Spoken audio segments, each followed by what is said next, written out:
Hello guys, അപ്പോൾ നമ്മൾ ഇന്ന് പറഞ്ഞിട്ടുണ്ടായിരുന്നില്ല ഷിമോഗയിൽ പോകണം. അപ്പോൾ ഷിമോഗയിൽ പോകാൻ വേണ്ടിയിട്ട് ഞങ്ങൾ റെഡി ആവുകയാണ്. ഗെറ്റ് റെഡി വിത്ത് മീ ഒക്കെ മറ്റേ ലോങ് വീഡിയോയിലുണ്ട്. അപ്പോൾ ഞങ്ങൾ റെഡി ആയിട്ട് ഉച്ചയായപ്പോഴത്തേക്കാണ് കോളേജിൽ നിന്ന് ഇറങ്ങിയത്. കോളേജ് ബസ്സിൽ ഞങ്ങൾ റെയിൽവേ സ്റ്റേഷൻ വരെ പോകും.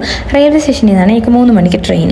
അപ്പോൾ കോളേജ് ബസ്സിൽ ഞങ്ങളിങ്ങനെ എല്ലാവരും കൂടെ ആയിട്ട് 2 ട്രിപ്പായിട്ടാണ് കൊണ്ടുപോയത്, വെച്ചാൽ 2 ബസ്സിൽ. അങ്ങനെ അവിടെ നിന്ന് റെയിൽവേ സ്റ്റേഷൻ എത്തി. റെയിൽവേ സ്റ്റേഷൻ എത്തിക്കഴിഞ്ഞിട്ട് പിന്നെ ഞങ്ങൾ സ്റ്റേഷൻ്റെ അകത്ത് കയറി കുറച്ച് സാധനമൊക്കെ വാങ്ങിച്ച് ട്രെയിനിൽ കയറി കഴിഞ്ഞ് ഞങ്ങൾ ഈ ബാക്കി എല്ലാവരും ഒരുമിച്ച് ഫസ്റ്റ് ടൈമാണ് പോകണമെങ്കിൽ ഞങ്ങൾ ഇത്രയും പേര് എപ്പോഴും നാട്ടിൽ പോകുമ്പോൾ ഒരുമിച്ചാണ് പോകണം. അതുകൊണ്ട് ഞങ്ങൾക്ക് അങ്ങനെ ഭയങ്കര പുതുമയൊന്നുമില്ലേ. ഞങ്ങളതുകൊണ്ട് എപ്പോഴത്തേക്കാണെങ്കിൽ ഇങ്ങനെ അലുമ്പൊക്കെ കാണിച്ച് പാട്ടൊക്കെ പഠിക്കും. അങ്ങനെ ഞങ്ങൾ ഇരുന്നപ്പോഴത്തേക്കാണ് പെട്ടെന്ന് ഒരാളിങ്ങനെ വന്നു. അപ്പോൾ നമ്മൾ അത് നോക്കി കുറേ നേരം. അത് കഴിഞ്ഞ് പിന്നെ നമ്മളെ ഈ സ്ഥലം എന്ന് പറഞ്ഞാൽ ഭയങ്കര നാട്ടുംപുറം, നമ്മൾ കേരളം എങ്ങനെയാണ് അത് കണക്കാണ്. ഇത് ഞങ്ങളെ മാമാണ് കേട്ടോ ഞങ്ങളെ കൂടെ വന്ന്.